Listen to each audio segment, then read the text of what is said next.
ஒரு தாத்தா அவருடைய பிரைவேட் பார்ட்டும் நான் உட்காந்துருக்க ஷோல்டரும் சேம் ஹைட்டு இப்படி இப்படி ரப் பண்ணிட்டே இருந்தாரு. நான் போட்டுட்டு ட்ரெஸ் வந்து ஒரு பேகி ஜீன் ஒரு கிராப் டாப். அதுல என்ன ப்ரோ இருக்கு? ஒரு கை வச்சு ப்ரெஸ் பண்ணிட்டான். அவரு நல்லா பட்டை அடிச்சிருக்காரு, மாலை போட்டிருக்காரு. நான் நில்றா சட்டையை பிடிச்சேன். இந்த வீடியோ பார்த்ததுக்கு அப்புறம் உண்மையை சொல்லணும்னா நான் வந்து ரொம்பவும் ஹர்ட் ஆனேன். பயங்கரமா கோபம் வந்துச்சு எனக்கு.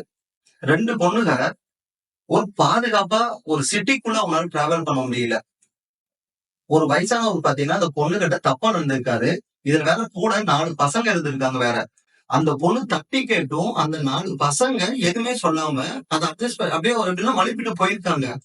நம்ம ஒரு சேஃபான ஒரு என்வரான்மெண்ட்ல நல்லா படிச்சு ஒரு கல்ச்சர் சொசைட்டில இருக்கோம்னு நினைச்சிட்டு இருக்கோம் நம்ம.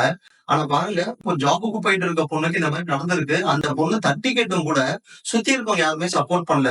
இது ஃபர்ஸ்ட் இப்ப செக்ஷுவல் ஹராஸ்மெண்ட் ஆரம்பிக்கிறதா என்னன்னு அதுக்கப்புறம் அதுக்கடுத்த லெவல்ல பெரிய லெவல் தவறுகளா போய் எல்லாத்தையும் சீரழிச்சிருது. என்னன்னா இதை இப்படி பேசுறேன், இந்த சமயத்துல பேசுறேன், தயவுசெய்து யாரும் தப்பா நினைக்காதீங்க. இது கண்டிப்பா நான் எந்த இடத்துலயுமே ஒரு மார்க்கெட்டிங் ஆஸ்பெக்ட்ல பேசவே இல்லைங்க. என்னோட எண்ணமும் அது கிடையாது.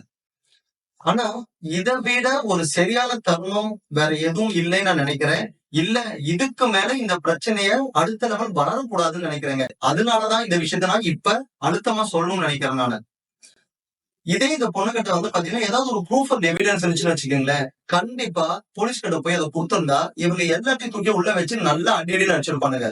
இனிமேல் இந்த தப்பு நடக்காம இருந்திருக்கும். ஆனா இன்னைக்கு என்ன விஷயம், ப்ரூஃப் இல்லைங்கிறதா விஷயம்.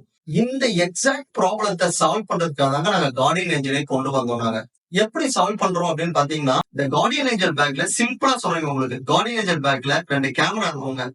கேமரா உங்க சுத்தி இருக்கிற விஷயத்த ரெக்கார்ட் பண்ணிட்டே இருக்கும். கிளவுடுக்கு டேட்டா புஷ் பண்ணுங்க.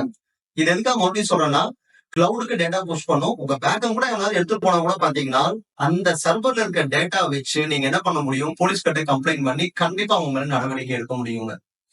இதுதான் கார்டியன் ஏஞ்சல்.